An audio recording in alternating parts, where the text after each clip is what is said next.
Oi, pessoal. Eu vou mostrar hoje uma imagem bem interessante. Para quem é da medicina, para quem entende de anatomia, estudou anatomia, vai entender um pouco mais facilmente. Mas é uma imagem muito legal até para o pessoal mais leigo. Esse senhor ele veio consultar aqui por varizes nas pernas. Então a gente, quando eu deixo o paciente de pé, a gente consegue perceber bem umas veias bem saltadas. Depois eu vou mostrar uma foto também do tamanho das varizes quando o paciente fica de pé. E aí, durante o exame físico, a gente deitou o paciente. Vocês podem perceber que quando eu levantei a perna, a veia esvaziou totalmente. Ali ficou um sulco, né? Um buraco bem no trajeto da veia. Que eu mostrei aqui com a mão agora, a veia bem saltada. Né? Então, eu esvaziei a veia e eu vou pedir daí para o paciente tossir ou fazer o que nós chamamos de manobra de Valsalva, que nada mais é do que ele fazer uma prensa com o abdômen, como se fosse soprar um balão sem soltar o ar. E vê quando ele faz isso, ou quando ele tosse, a veia enche ali, ó, tum, vendo? Ela vai encher lá de cima do joelho, né, em direção à perna, tá vendo? Né, que legal? Então isso tem uma explicação anatômica, fisiológica muito fácil de ser entendida para quem conhece anatomia, para quem conhece fisiologia, para quem conhece hemodinâmica. E era isso que os médicos antigamente faziam, né? A gente não tinha tanta tecnologia como tem hoje, ultrassom, Doppler, para fazer esse diagnóstico que pode ser feito pelo exame físico, né? Olhando, palpando, né? E fazendo esse diagnóstico. O que é esse fenômeno? Existe uma manobra que a gente faz no exame físico chamada manobra de Trendelenburg, que é para verificar como é que está a nossa veia safena.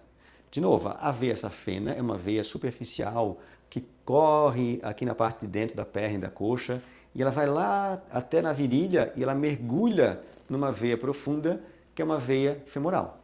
Quando ela mergulha nessa veia profunda, ali tem uma válvula para impedir que o sangue desça para a perna. Descer para baixo é uma redundância, mas desça em direção ao pé. Né? Quando essa veia fica doente, essa válvula não consegue mais se fechar. Aí o sangue, além de estar subindo, ele pode descer para a perna.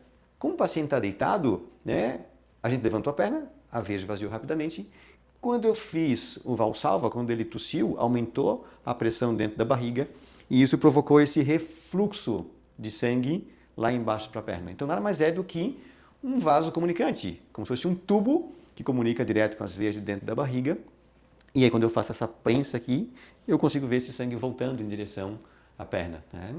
E foi bem legal porque a filha do paciente estava junto e ela é farmacêutica, entendeu perfeitamente esse tipo de manobra. Claro que hoje a gente tem, como eu falei, muita tecnologia, né, para fazer essa avaliação e mesmo com esse diagnóstico clínico, né, pelo exame físico já feito, a gente sempre pede um exame de ecodoppler para daí então fazer uma avaliação muito mais detalhada. Confirmar essa minha suspeita, ver que tamanho tem essa safena, né, para a gente então poder planejar qual vai ser a melhor estratégia terapêutica para esse paciente.